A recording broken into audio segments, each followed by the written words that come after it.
नमस्कार। आज 8th class में मैं स्वामी आनंद संदेश आप सब लोगों का स्वागत करता हूं भगवीर फाउंडेशन के इस सेशन में। जिन लोगों का ऑडियो कनेक्ट नहीं है कनेक्ट कर ले, हालांकि मुझे सुन भी नहीं पा रहे होंगे। तो मैंने मैसेज दिया था अभी अभी स्क्रीन पर। तो चलिए आज का सेशन शुरू करते हैं। और जो लोग नए जुड़े हैं, अगर उन्होंने आज पहला क्लास लिया है तो ऑलरेडी यूट्यूब पर 7 क्लासेस ऑलरेडी डल चुकी हैं। जो हमने जैसे पढ़ाई थी वैसे वैसे रिकॉर्डेड क्लासेस डाली हुई हैं। तो अगर आप उनको देख लेंगे तो आपको 8वीं 9वीं 10वीं आगे की क्लासेस अच्छे से समझ में आएंगी। अगर आप नहीं देखेंगे पुरानी वीडियोस को यूट्यूब से तो आपको हमारी क्लासेस का कुछ भी समझ में नहीं आएगा। तो चलिए स्टार्ट करते हैं आज का सेशन। आज के सेशन में कुछ नई चीज़ें सीखेंगे।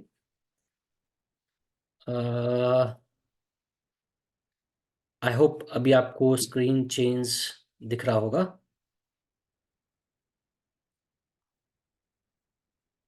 देखिए आज के सेशन में हम लोग जो डिस्कशन करने वाले हैं वो डिस्कशन है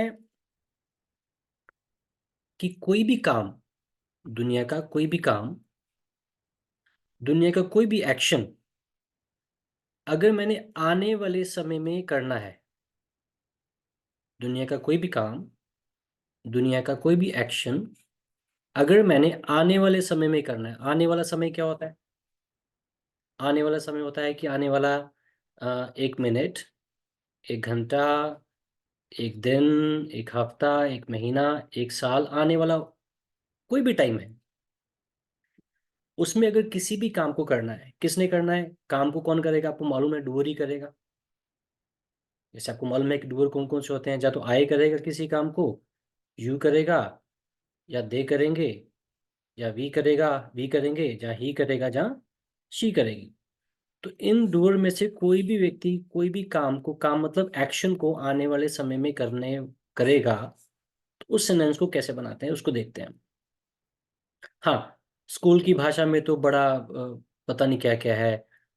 जाऊंगा, गा, गे, गी, देखो। स्कूल क्या सिखाता है? स्कूल सिखाता है कि गा, गे, गी, देखो, फिर उसमें कोई टेंस लगाओ, फिर उसकी अंग्रेजी बनाओ, फिर इंग्लिश बनाओ। तो हम क्या करें? हम कोई गा गे नहीं देखेंगे, हम कोई टेंस नहीं देखेंगे, हम डायरेक्ट अंग्रेजी बनाएंगे। तो डायरेक्ट अंग्रेजी बनाना तो बड़ा आसान है कि दुनिया का कोई भी काम अगर किसी भी व्यक्ति ने, एग्जाम्पल ले लेते हैं आय का, आय ने आने वाले समय में कोई काम करना है। काम मतलब एक्शन करना है। एक्शन का एक एग्जाम्पल ले लेते हैं। जैसे सपोज हम जाने का, जाना होता है गो। तो आय ने आने वाले समय में जाना है तो आए गो, क्योंकि आय ही ये काम को करेगा फ्यूचर में। तो इन दोनों के बीच में, आय और एक्शन के बीच में हम एक वर्ड लगा देंगे, विल। तो हमारा सेंटेंस बन गया, आई विल गो। तो कोई भी व्यक्ति कोई भी एक्शन आने वाले समय में करेगा तो वो क्या करेगा? वो सिंपल आई और एक्शन के बीच में विल लगा देगा। आगे देखिएगा, जैसे कि अगर आई ने कोई भी काम आने वाले समय में करना है तो आई विल, आपका सेंटेंस बन गया आई विल एक्शन। यू करेगा तो यू विल एक्शन, ही करेगा तो ही विल एक्शन, शी करेगी तो शी विल एक्शन, दे करेंगे तो दे विल एक्शन, वी करेंगे तो वी विल एक्शन। सिंपल। और देखो, आप चेक करना, इस एक्शन में मैंने आपको कभी कहीं ये बोला कि इंग लगाना है? नहीं। मैंने आपको बोला कि ड लगाना है? नहीं। यहाँ सिंपल एक्शन लगेगा। आपको याद होगा, हमने सीखा भी था कि दुनिया के जितने भी एक्शंस होते हैं, दुनिया के जितने भी एक्शंस होते हैं उनकी कुछ फॉर्म्स होती हैं, है ना?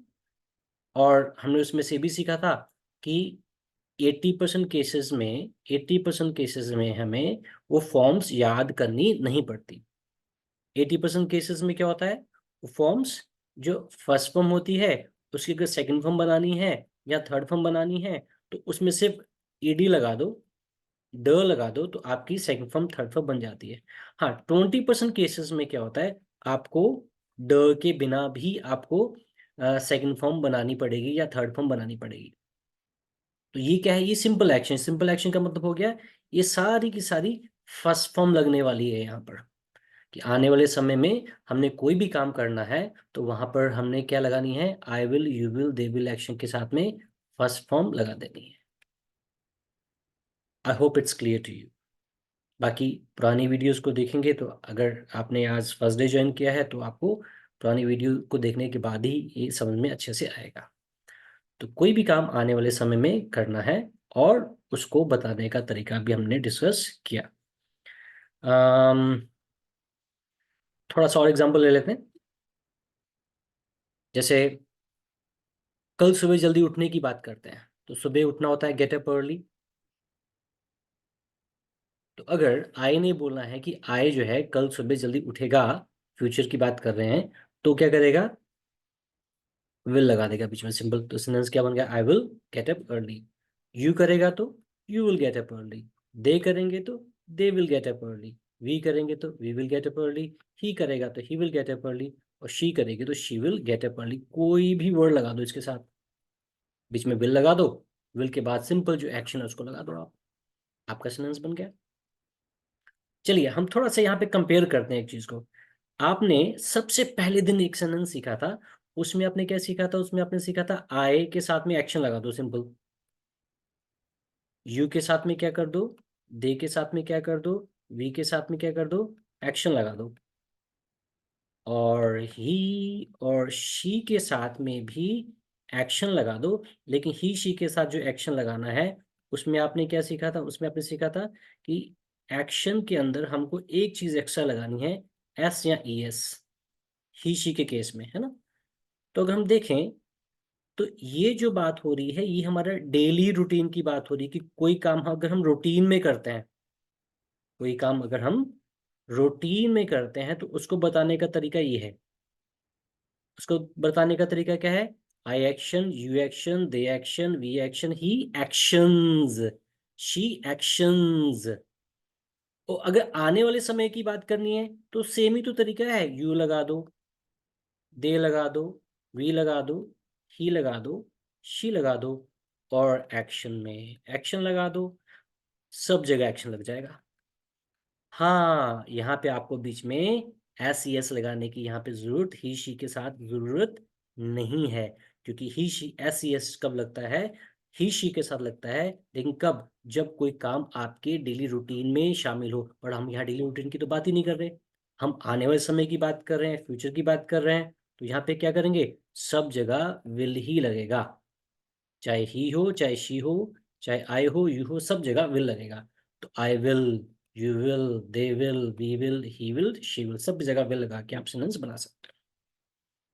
तो अगर मैं आपको बोलूं कि काम करो, अब मुझे अपना डेली रूटीन बताओ, वापस आते हैं थोड़ा सा डेली रूटीन पे।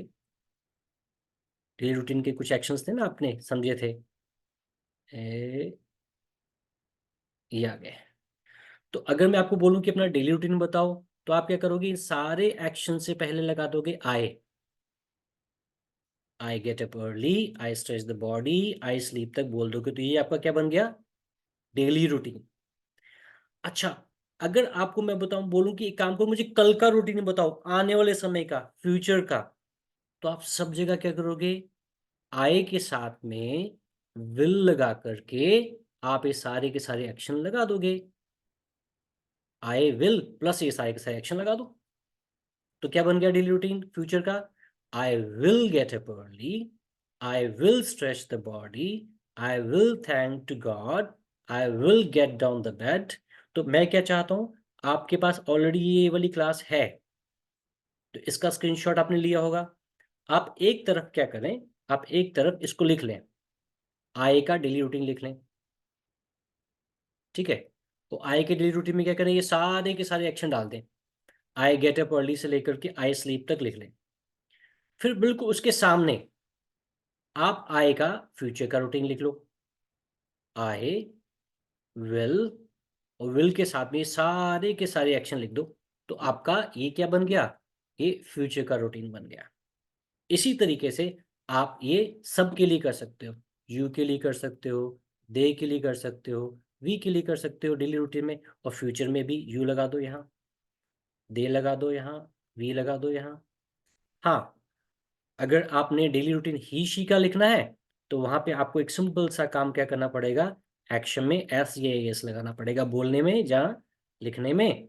और लेकिन अगर हम आने वाले समय की बात करें, फ्यूचर की बात करें, तो इसमें हमको सेम ही तरीका है जो ऊपर है, हमको कुछ एस एस लगाने की जरूरत नहीं पड़ेगी, सब जगह I will action, he will action, she will action से बन जाएगा। तो मैं क्या चाहता हूँ, आपका होमवर्क क्या हो गया, प्रैक्टिस करने के लिए क्या कर सकते हो, आप ये सारे के सारे एक्शन को डेली रूटीन में बताओ, आई में, तो आप बताओ सारा आई एक्शन, सारे एक्शन लगा दो। इसी को फ्यूचर में बना दो। फिर फ्यूचर में बनाने के लिए क्या करना है आपको, सिंपल बीच में विल लगा देना है। इस तरीके से आप फ्यूचर का भी ये बना सकते हैं। आई होप आपको ये चीज़ क्लियर हो गई है। चलिए, आने वाले समय में हम इसको और कंपेयर करेंगे। आज हमने दो सेंटेंसेस को कंपेयर किया है, एक जो आज हमने नया सीखा वो, एक जो पुराना सीखा था वो। आने वाले समय में हम और सेंटेंसेस को भी कंपेयर करेंगे। कंपेयर करके हमको और चीज़ों की अच्छे से क्लैरिटी हो जाएगी। चलिए आगे बढ़ते हैं। आगे बढ़ने के बाद में एक नई चीज़ को हम सीखते हैं। हम आपके साथ एक और नई चीज़ लेके आए हैं, आज डिस्कशन करने वाले हैं। हमने एक सेंटेंस सीखा था कि कोई भी काम, दुनिया का कोई भी काम अगर इस पल जारी है, इस पल काम जारी है, कोई भी काम इस पल जारी है, तो उसके लिए आपने ऑलरेडी सीखा था कि आप क्या करते थे। ये वाला पार्ट देखिएगा, ये आपने ऑलरेडी सीखा हुआ है कि कोई भी काम अगर इस पल जारी है, मतलब इस समय जारी है, तो आपने क्या किया, आपने दुनिया के उस एक्शन में इंग लगा दिया, आई के साथ जारी है तो एम लगा दिया, यू के साथ आर, दे के साथ आर, वी के साथ आर, ही शी के साथ इज लगा दिया, एक्शन में आईएनजी लगा दी। आज हम सीखेंगे कि कोई भी काम अगर पुराने समय में जारी था, याद रखिएगा, कोई भी काम अगर पुराने समय में जारी था, तो दो बातें हैं, काम जारी है और कब, इस पल, और दूसरा काम जारी था कब, पुराने समय में। तो हम इसको हिंदी में, तो आपको याद होगा हिंदी में हमने कैसे कंपेयर किया था। हमने जब हमने एक्चुअली जो लास्ट क्लास थी, जो पहले क्लास थी, ये वाला सेंटेंस हमने सीखा था कि रहा है, रहे हैं, रही है नहीं सीखा था। हमने उसके साथ कोई टेंस भी नहीं लगाया था, और हमने रहा रही के बिना, टेंस के बिना ही इसकी इंग्लिश बनाई थी। इसको आप पिछली वीडियो में देख सकते हैं। ठीक है, अभी हमने क्या करना है, इसी तरीके से यहाँ पर भी ये नहीं देखना है। क्या नहीं देखना है, हिंदी नहीं देखनी। हिंदी देखोगे तो पता क्या आएगा, मैं जा रहा था, मैं खा रहा था, मैं पी रहा था, वो सो रही थी। तो क्या करते हैं, स्कूल की भाषा में कहते हैं जी था, थे, थी, देखो, फिर उसमें पता नहीं कौन सा टेंस लगाओ, फिर उसकी अंग्रेजी बनाना हमेशा के लिए भूल जाओ। तो हम ऐसा कुछ भी नहीं करने वाले। हम एक बात समझने वाले हैं कि दुनिया के किसी भी सेंटेंस में अगर ये तीन वर्ड लगे हैं, दुनिया के किसी भी सेंटेंस में अगर ये तीन वर्ड लगे हैं, इज एम आर, तो इसका मतलब वहां पे जो बात हो रही है, वहां पर जो डिस्कशन हो रहा है, जो बातचीत हो रही है, वो इस समय की हो रही है, जो समय चल रहा है, इस समय की बात कर रहा है। वहां पे व्यक्ति इस पल की बात कर रहा है। लेकिन अगर दुनिया के किसी भी सेंटेंस में क्या लगा हो, वॉज वर्ड लगा हो, तो समझ लेना वहां पर पुराने समय की बात हो रही है। और पुराना समय क्या होता है, हमने ऑलरेडी डिस्कस किया है अपनी पिछली क्लासेस में। तो दुनिया के किसी भी सेंटेंस में क्या लगा है, इज एम आर लगा है, समझ लेना कोई काम, ये प्रेजेंट, अब इस समय की बात हो रही है, प्रेजेंट की बात हो रही है। और दुनिया के किसी भी सेंटेंस में अगर क्या लगा है, वॉज लगा है, जब वर्ड लगा है, तो वहां पर पुराने समय की बात हो रही होती है। तो एक बात ये समझ ली आपने। दूसरी बात समझो, दुनिया के किसी भी सेंटेंस में अगर इज एम आर लगा है, और आपको कोई व्यक्ति कहता है कि इस सेंटेंस को, किसको, जिसमें इज एम आर लगा है, उसको पास्ट में कन्वर्ट करना है। फिर से बता रहा हूं, दुनिया का कोई भी व्यक्ति अगर आपको कहता है कि जिस सेंटेंस में इजेमर लगा है, ये सेंटेंस इस पल के हैं, ये प्रेजेंट के हैं, और तुमने इस सेंटेंस को पास्ट में कन्वर्ट करना है, तो पूरे के पूरे सेंटेंस में सिर्फ एक चीज को बदलना है। जहां जहां इज लगा है, जहां एम लगा है, वहां वहां क्या लगा दो, वॉज।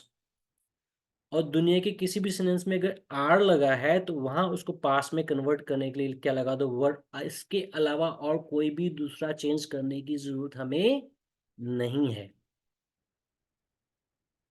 ठीक है, इसको हम यहाँ पे एग्जाम्पल में देख लेते हैं। यहीं पे कुछ एग्जाम्पल लिख लेते हैं। सपोज किसी ने यहाँ पे एक सेंटेंस लिखा है I am, PLAYING, playing. Playing वाला काम आई के साथ जारी है। और कोई व्यक्ति कहता है कि एक काम करो, इस सेंटेंस को पुराने समय में कन्वर्ट कर दो। आप चेक करो क्या करना है। ये रहा, एम है, एम की जगह पास में क्या लग जाएगा, वॉज। तो सेंटेंस क्या बन जाएगा, आई वॉज प्लेइंग। और देखो, हमने अंग्रेजी बनाने के बाद में उसकी हिंदी बना रहे हैं, हिंदी से अंग्रेजी नहीं बना रहे। क्या बना, मैं खेल रहा हूं, मैं खेल रहा था, मैं खेल रहा हूं, मैं खेल रहा था। ही से बना लेते हैं एक सेंटेंस, ही इज वॉशिंग। ओ, आपने देखा, अच्छा ये सेंटेंस में इज लगा है, अच्छा ये सेंटेंस प्रेजेंट का है, इस समय का है। और किसी व्यक्ति ने बोला क्या काम करो, इसको पास्ट में कन्वर्ट कर दो। सिर्फ एक ही चेंज करना है, इज की जगह भी क्या लगेगा, वॉज। तो क्या सेंटेंस बन गया, ही वॉज, ही वॉज। यहाँ पे वॉज आएगा, WAS was. He was washing. अच्छा, आर का बना के देख लेते हैं। जैसे दे आर जंपिंग, जंपिंग वाला काम दे के साथ जारी है, और आपने इसको पास में कन्वर्ट करना है। आर की जगह क्या लगा दो, वर। तो सेंस बन गया, दे वर जंपिंग। तो मैं खेल रहा हूं, मैं खेल रहा था, वो खेल रहा है, वो खेल रहा था, और वो जंप कर रहे हैं, वो जंप कर रहे थे। तो किसी भी सेंटेंस को हमने पास में कन्वर्ट करना है। देखिए, मैंने आपको पूरा यहाँ पर इसको बना करके पूरे पूरे सेंटेंस बना के आपको दिखा दिए कि एक तरफ क्या है। यहाँ पर हम देखें तो एक तरफ है कि काम जारी है, कब, प्रेजेंट में। और दूसरे में क्या बना दिया, काम जारी था, कब, पुराने समय में। तो एम का क्या बन गया, वॉज। बाकी सेंटेंस देखो सेम है, जो इधर लिखा है वही यहाँ लिखा है, जो यहाँ लिखा है वही यहाँ लिखा है, सिर्फ बीच में ही बदलाव हुआ, यहाँ पे बदलाव हुआ बीच में, देखो, है ना। तो एम का क्या बन गया, वॉज। आर का क्या बन गया, वर। फिर आर का क्या बना, वर। फिर आर का क्या बना, वर। और यहाँ इस का दोनों जगह पे क्या बन गया, वॉज। ऐसे हम सेंटेंस बना सकते हैं, जैसे I am playing, I was playing. I am washing, I was washing. I am walking, I was walking. I am brooming, झाड़ू लगा रहा हूँ, I was brooming. I am dancing, I was dancing. I am talking, I was talking. I am jumping, I was jumping. So I hope आपको ये बात clear हुई होगी जो हमने अभी डिस्कस की। तो इस तरीके से आज हमने दो नए सेंटेंस सीखे। एक सेंटेंस वो सीखा जिसमें हमने सीखा कि कोई काम हम आने वाले समय में करेंगे, I you they we he she, कोई भी करेगा तो उसको कैसे बताना है। और दूसरा हमने सीखा कि कोई भी काम अगर हमारे साथ पुराने समय में जारी था, पुराना समय मतलब 1 घंटा पहले, 1 दिन पहले, 1 महीना पहले, 1 साल पहले, कभी भी पुरानी बात करनी है और काम जारी की बात करनी है, तो चेक कीजिएगा। इंग की आवाज कानों में आते ही समझ लेना। मैं इसी बात को थोड़ा सा डिफरेंट तरीके से समझा रहा हूं कि इंग की आवाज कानों में आते ही सबसे पहले ये बात समझ लेना कि कोई ना कोई काम जारी है। आई एम रिपीटिंग, कानों में जैसे ही इंग की आवाज आई, इंग की आवाज आते ही समझ लेना कोई काम जारी है। हाँ, अगर उस इंग के साथ में क्या लगा है, इज लगा है, एम लगा है या आर लगा है, तो समझ लेना वो काम इस समय जारी है। और फिर से मैं बोल रहा हूं, इंग की आवाज कानों में आते ही, चाहे वो प्रेजेंट में हो चाहे वो पास में है, जब भी आपको एक्शन के साथ में इंग की आवाज आती है, इंग की आवाज सुनते ही सम दूसरी चीज चेक करना, अच्छा इंग की आवाज के साथ में लगा क्या है, अच्छा इजेमर लगा है, अच्छा इसमें कोई काम प्रेजेंट में जारी है। अच्छा एक्शन में इंग की आवाज सुनी, सुनते ही आपने चेक करना है कि इसके साथ में क्या लगा है, अच्छा वॉज वर लगा है, ओके, यहाँ पे बता रहा है कि कोई काम पुराने समय में जारी था। किसके साथ, उस व्यक्ति के साथ जिसका नाम भी पहले लगा है। तो यहाँ पे कुछ भी लगा दो, चाहे आई यू देवी ही शी, कुछ भी लगा दो। यहाँ पे भी आप लगा सकते हो आई यू देवी ही शी, कुछ भी लगा दो। आई होप इट्स क्लियर। दो बातें, इंग की आवाज काम जारी है, इज एम आर लगा है काम अभी जारी है, इस पल जारी है, अच्छा वॉज वो लगा है काम पुराने समय में जारी था। तो इसी बात को मैंने थोड़ा अलग ढंग से आपको समझाया, जिससे कि आपको थोड़ा और क्लैरिटी हो जाए। इसके अलावा जो आज हम नया डिस्कशन करने वाले हैं, वो देखते हैं क्या है। आज हम मौसम की बात करते हैं थोड़ी, कि आपने सीखा था कि कुछ समय पहले कि हम जब किसी की लाइफ के बारे में पूछते थे तो हम पूछते थे how is the life, how is the life, ये क्वेश्चन पूछते थे। और उसका जवाब क्या आता था कि लाइफ बहुत बढ़िया है, इट इज फैंटास्टिक, बहुत बढ़िया है, इट इज फैंटास्टिक। तो अभी हम क्या कर रहे हैं, अभी हम सिंपल, हमने क्या किया, यहाँ लाइफ को हटा करके वेदर लगा देंगे। तो हम पूछेंगे और बताओ मौसम कैसा है भाई। और मौसम अलग अलग होते हैं, कौन कौन से मौसम होते हैं उसको हम डिस्कस कर लेते हैं यहाँ पर। और मौसम का जवाब देने के लिए इट इज से ही आप जवाब दोगे। यहाँ पे लिखा हुआ है आपके लिए कि दुनिया में किसी भी व्यक्ति से अगर आपने पूछना है कि मौसम कैसा है, हाउ इज द वेदर। अच्छा, याद करो हमने लास्ट क्लास में एक चीज सीखी थी। क्या चीज सीखी थी, हमने सीखा था कि नुएक्शन, कौन कौन से नुएक्शन होते हैं, name, profession, quality and condition, सीखा था हमने। तो ये सारी की सारी बातचीत जो इस क्लास में हम करने वाले हैं, ये भी नो एक्शन है, ये सारे के सारे नो एक्शन है। लेकिन ये नो एक्शन कौन से हैं, नेम है, प्रोफेशन है, क्वालिटी है के कंडीशन है, ये सारी की सारी कंडीशन है किसकी, वेदर की। तो चेक कीजिएगा, हमने लास्ट क्लास में सीखा था नो एक्शन में आज हमने एक, मतलब उसी चीज को, नो एक्शन में से एक नो एक्शन को हम डिटेल में सीख रहे हैं। पहले भी सीखा था, फिर से डिटेल में सीख रहे हैं कि ये सारी की सारी मौसम की क्या है, कंडीशंस। तो अगर कोई व्यक्ति आपसे पूछे हाउ इज द वेदर, तो आपने पहली बात तो इट इज से जवाब देना है, इट्स, ज्यादा से ज्यादा इट्स बोल सकते हो। बादल छाए हुए हैं तो बोलो इट्स क्लाउडी। अच्छा क्लाउडी बना कैसे, चेक करो जरा। आपने सिंपल क्लाउड में वाई लगा दिया तो क्लाउडी। अच्छा, मौसम में हवा चल रही है तो विंड में वाई लगा दो, बोलो इट इज विंडी। किसने पूछा हाउ इज द वेदर, बोले हवा चल रही है यार, it is windy. How is the weather, और बाहर अगर धूल उड़ रही है, कई बार तूफान आता है ना, अंधेरी चलती है तो उसमें मिट्टी बहुत उड़ती है, चारों तरफ आसमान में मिट्टी मिट्टी दिखाई देती है। तो किसने पूछा how is the weather, it is dust. तो डस्ट से क्या बन गया, डस्टी। सर्दियों में था, चारों तरफ सफेद सफेद ही नजर आ रहा था, तो उसको हम क्या कहते हैं, फॉग।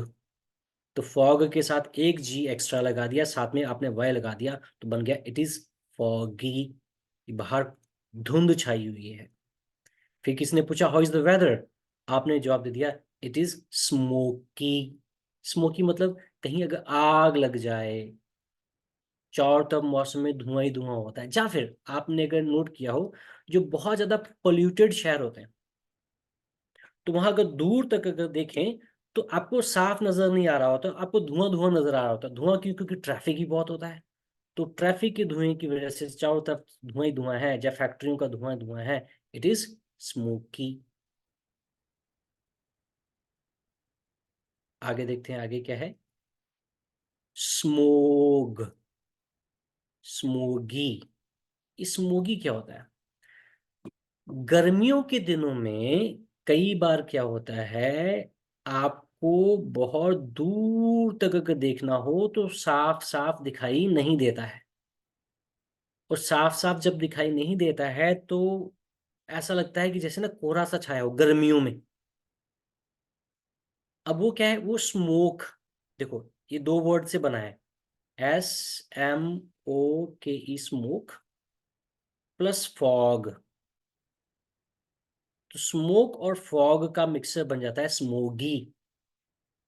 तो बेसिकली गर्मियों में कई बार क्या होता है कि धुआं होता है, और धुआं जैसे पानी वाष्पित हो रहा होता है, इवेपोरेट हो रहा होता है।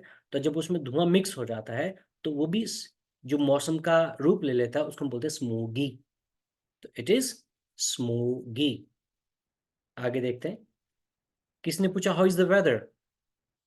तो चारों तरफ क्लाउड है तो क्लाउडी, चारों तरफ विंड है तो विंडी, चारों तरफ डस्ट है तो डस्टी, चारों तरफ फॉग है तो फॉगी, चारों तरफ स्मोक है तो स्मोकी, चारों तरफ स्मोग है तो स्मोगी। उसी तरीके से चारों तरफ सन है, चारों तरफ सन है तो सन से क्या बन गया, सनी। तो आप सोच रहे होंगे कि सन चारों तरफ कैसे हो सकता है। यस, सन चारों तरफ कैसे हो सकता है, मैं आपको उसका क्लैरिटी देता हूँ। देखिए, SUN, सन, सन का एक मीनिंग होता है सूरज। अच्छा, एक सन और होता है सूरज, जिसको आप हिंदी में धूप बोलते हो। तो सूरज की अंग्रेजी है सन, और धूप की भी अंग्रेजी है सन। तो सूरज तो चारों तरफ नहीं हो सकता, लेकिन धूप वाला सन तो चारों तरफ हो सकता है ना। इसलिए सन से क्या बन गया, सनी। हाँ, अगर मौसम में गर्मी है, इट इज हॉट। और अगर मौसम में बहुत गर्मी है, बहुत ज्यादा गर्मी है, ये वर्ड है स्कॉच। स्कॉच क्या होता है? स्कॉच का मतलब होता है झुलसना। जैसे कई बार आपकी मदर जो है, आपकी माँ जो है, खाना वाना बना रही होती हैं, गर्म पतीला हाथ पे उंगली पे लग गया तो वहां पर त्वचा लाल लाल हो जाती है। तो अगर उनसे पूछो तो क्या हुआ, बोले यार कुछ नहीं, मेरा हाथ झुलस गया है गर्मी से। तो ऐसी गर्मी जो जून जुलाई में गर्मी होती है, ऐसी गर्मी की आप अगर बाहर जा रहे हो तो आपको लग रहा है कि आपका आपका ये जो कपड़ेों के अलावा जो बाकी शरीर ढका होता है, लेकिन हाथ जो है या सिर है या मुंह है, आपको लगता है जल ही जाएगा, भट्टी में आ गया आप। तो ऐसी गर्मी है जिसमें हिंदी में कहते हैं तिल मिलाती गर्मी, जहाँ झुलसा देने वाली गर्मी, उसको हम बोलेंगे इट इज स्कॉचिंग हॉट। इसको बहुत सारे लोगों को उच्चारण करने में समस्या आती है, तो मैं इसकी आपको हेल्प कर देता हूँ। जैसे स, कॉर, चिंग। अब ये वर्ड बन गया। अब तीनों को मिला के बोलो, scorching. Scorching, scorching hot. तो झुलसा देने वाली गर्मी है scorching hot. Sweltering hot, sweltering मतलब पसीने वाली गर्मी, चिपचिपी गर्मी। बहुत बार ये चिपचिपी गर्मी खासकर कब होती है, जब गर्मियों में बारिश का मौसम आ जाता है। तो चेक करना, पसीने वाली गर्मी, चिपचिपी गर्मी, उसको हम बोलते हैं स्वेल्टरिंग हॉट। क्या बोलेंगे, स्वेल्टरिंग हॉट। तो कैसे बना, स, वेल ट्रिंग, स, वेल ट्रिंग, स्वेल्टरिंग हॉट। तो चिपचिपी गर्मी, पसीने वाली गर्मी, स्वेल्टरिंग हॉट। किसने पूछा how is the weather? It's cold, ठंड है, बहुत ज्यादा ठंड है। बाइटिंग कोल्ड, बाइटिंग कोल्ड पता है कैसा होता है, चेक करना जरा। कई बार इतनी ठंड होती है तो आपके दांत ऐसे ऐसे बाइट करने लगते हैं। तो ऐसे बाइट कर रहे हैं ना, दांत बाइट करने पे मजबूर हो गए आपके दांत, है ना। उसको हम बोलते हैं, मतलब ये आम ठंड से ज्यादा ठंड, इट्स बाइटिंग कोल्ड। उसके बाद है फ्रीजिंग कोल्ड, बहुत ज्यादा ठंड, जमा देने वाली ठंड। ठीक है। आगे किसने पूछा हाउ इज द वेदर? तो आपने जवाब दे दिया इट्स मॉडरेट। अच्छा, मॉडरेट कैसा होता है? मॉडरेट वैसा मौसम होता है, ना ज्यादा गर्मी ना ज्यादा सर्दी। ऐसा मौसम ज्यादातर महाराष्ट्र में, मुंबई में, पुणे में, वहां पर ऐसा रहता है कि ना गर्मियों में ज्यादा गर्मी होती है, ठीक है। और ना सर्दियों में ज़्यादा सर्दी होती है, मतलब सर्दियों में भी अगर आप नॉर्थ में आ जाओ, आप जम्मू कश्मीर हरियाणा पंजाब में आओ, तो सर्दियों में तो आपको जैकेट्स के ऊपर जैकेट, स्वेटर के ऊपर जैकेट पहननी पड़ती। लेकिन पुणे, जब महाराष्ट्र की बात करें, मुंबई की बात करें, पुणे की बात करें, तो वहाँ पे क्या होता है, बहुत ज़्यादा सर्दी में दिसंबर के महीने में भी आप रात को 12 बजे मतलब एक फुल कमीज, फुल बाजू की शर्ट और हल्का सा शॉल ले लोगे तो आपको मतलब ठंड नहीं लगेगी। मतलब सर्दियों में जाना ना सर्दी होती है और गर्मियों में ना ज़्यादा गर्मी होती है, तो वैसे मौसम को बोलेंगे इट इज़ मॉडरेट। और लास्ट में आता है प्लेजेंट, सुहावना है मौसम। अब इसको आप दो जगह यूज कर सकते हो। आप गर्मी में भी बोल सकते हो मौसम सुहावना है, आप सर्दी में भी बोल सकते हो कि मौसम सुहावना है। लेकिन बहुत सर्दी होती है तो आप कंफर्टेबल महसूस नहीं करते। लेकिन ये सुहावना मौसम में, जैसे आजकल मौसम सुहावना है कि बहुत ज़्यादा ठंड नहीं है, तो इट इज़ प्लेजेंट। उसी तरीके से गर्मियों में जब गर्मियाँ ख़त्म होने वाली होती हैं, सर्दियाँ आ रही होती हैं, तो आप बोल सकते हो कि इट्स प्लेजेंट। या फिर कब बोल सकते हो कि बहुत गर्मी पड़ रही है, अचानक चारों तरफ से बादल ही बादल आ गए और मौसम 5-10 मिनट के अंदर ठंडा हो गया, तो आप बोलोगे सर मौसम कैसा है, वो इट्स प्लेजेंट टुडे, आज तो गर्मी नहीं है, इट्स प्लेजेंट टुडे, मौसम बड़ा सुहावना है। चलिए आज के लिए इतना ही। हम छोटी छोटी क्लास में बहुत कुछ सीख रहे हैं, और हम बहुत ज़्यादा भी सीख जाएंगे तो फिर वो सब खिचड़ी बन जाएगी। सो अगेन आप सब लोगों का बहुत बहुत धन्यवाद। आप लोग क्लास को बहुत दूर दूर से, ऑल ओवर इंडिया से लगा रहे हैं। और अगर ये क्लासेस अच्छी लग रही हो, सबसे इम्पोर्टेंट काम यही है, बार बार मैं आपको कहता हूँ कि हमारे पास एक अच्छी चीज़ है, हम आपके साथ शेयर कर रहे हैं। आपको अगर ये अच्छी लग रही है तो आपको भी आगे शेयर करनी चाहिए। कम से कम दो दो चार चार लोगों को इस कोर्स के बारे में बताएं, उनको यूट्यूब पर सब्सक्राइब कराएं, उनको हमारा नंबर दें, उनको बोलें कि यूट्यूब पर पुरानी क्लासेस देखो, और साथ में इस नंबर पर डिटेल भेज करके हमसे लाइव क्लासेस का लिंक मंगवाओ। चलिए, नमस्कार, थैंक यू।